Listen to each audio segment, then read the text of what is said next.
నేను చూశాను.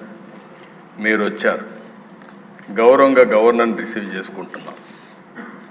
ప్రజాస్వామ్యంలో ప్రొటెస్ట్ చేయడం తప్పులేదు. నేను 5 ఏళ్ళు మాచర్లకు పోలేకపోయాను. ఆత్మకూరులో ఉన్న పళంగా కొన్ని కుటుంబాలను బయట పంపిస్తే వాళ్ళ ఊరికి పోయి పరామర్శించడానికి నాకు 5 సంవత్సరాలు సాధ్యం కాలేదు. వినుకొండలో హత్య జరిగిందంటే ఆనాటి ముఖ్యమంత్రి పోతే ఇక్కడ ఎవరు అబ్జెక్షన్ చెప్పాల. అది వాళ్లకు మనకు ఉండే వ్యత్యాసం. ప్రజాస్వామ్య పద్ధతిలో వాళ్ళు ఏం చేసినా నేను ఎక్కడ అబ్జెక్షన్ చేయను అధ్యక్ష. నిన్న అక్కడికి వస్తే గవర్నర్ వస్తూ ఉంటే అప్పుడే వచ్చి గవర్నర్ వచ్చే సమయంలో ఆయనకు అడ్డం పడాలని ప్రయత్నం చేస్తున్నారంటే అది ఏ విధంగా సంస్కారం అయితే నాకు అర్థం కాలేదు అధ్యక్ష. అదే మరి నేను ఒకటి హామీ ఇస్తున్నా, ఫేక్ రాజకీయాలను సహించాం, అబద్ధాలు చెప్పి రాజకీయం చేయాలంటే ఉపేక్షించాం.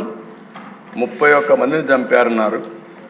31 మంది పేర్లు ఇమ్మంటే పేర్లు ఇవ్వకుండా 31 మందిని చంపేశారు. ఎవరు వాడు? 36 మంది పేర్లు లేకుండా 36. ఏమంటారు? ఆ పరిస్థితి రానిలే. అదే లాస్ట్. మీరు గుర్తుపెట్టుకోవాలి, అదే కడపటిది కావాలి. ఆ రోజు కూడా నేను చూశాను, నిద్రలేశాను సీఎంగా. సాక్షి స్క్రోలింగ్ వచ్చింది. ఆ స్క్రోలింగ్లో వివేకానంద రెడ్డి హార్ట్ అటాక్ గుండెపోటుతో చనిపోయాడు, అయ్యో పాపం అని నేను కూడా బాధపడ్డాను. అంటే ఒక ముఖ్యమంత్రిని కూడా మభ్య పెట్టగలిగారు. ఈరోజు రాష్ట్ర ప్రజానీకం గుర్తుపెట్టుకోవాల్సిన అవసరం ఉంది.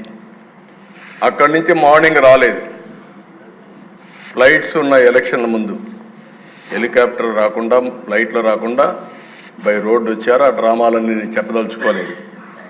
అంటే సాయంత్రం వచ్చారు, మాట మార్చేశారు. నెక్స్ట్ డే నారాసుర రక్త చరిత్ర, నా చేతిలో కత్తి. అంటే అధ్యక్ష అలాంటివన్నీ చేసి నాటకాలు ఆడే పరిస్థితికి వచ్చారు. ఏదేమైనా ఇలాంటి సమస్యలన్నిటికీ ఒకటే మార్గం, ప్రజా చైతన్యం, ప్రజల్ని అప్రమత్తం చేయడం తప్ప వేరే మార్గం లేదు. తప్పకుండా నేను ఒకటే చెప్తున్నా, ఫేక్ రాజకీయాలు సహించాం. ఎవరి బెదిరింపులకు భయపడే పరిస్థితిలో ఈ ప్రభుత్వం లేదని మరొకసారి హెచ్చరిస్తున్నా, గట్టిగా చెప్తున్నా. లా అండ్ ఆర్డర్ పరిరక్షిస్తాం. లా అండ్ ఆర్డర్ని ఎవరు వైలేట్ చేసినా, ఎవరు వాళ్ళ చేతుల్లో తీసుకోవాలన్నా వాళ్ళందరినీ నిర్మోహమాటంగా హ్యాండిల్ చేస్తాం. మత ఘర్షణల్ని, ఫ్యాక్షన్ రాజకీయాల్ని, రౌడీల్ని, తీవ్రవాద సమస్యని పరిష్కారం చేసే చరిత్ర ఇక్కడుండే మాది. నేరాలు చేయాలనుకుంటే రాష్ట్రం నుంచి బయట పారిపోయే పరిస్థితి వస్తుంది తప్ప ఇక్కడుండి నేరాలు చేసి రాజకీయ ముసుగులో మీ ఇష్ట ప్రకారం ఆడాలంటే మాత్రం జరగనీయకుండా చేస్తామని చెప్పి నేను హెచ్చరిస్తున్నా.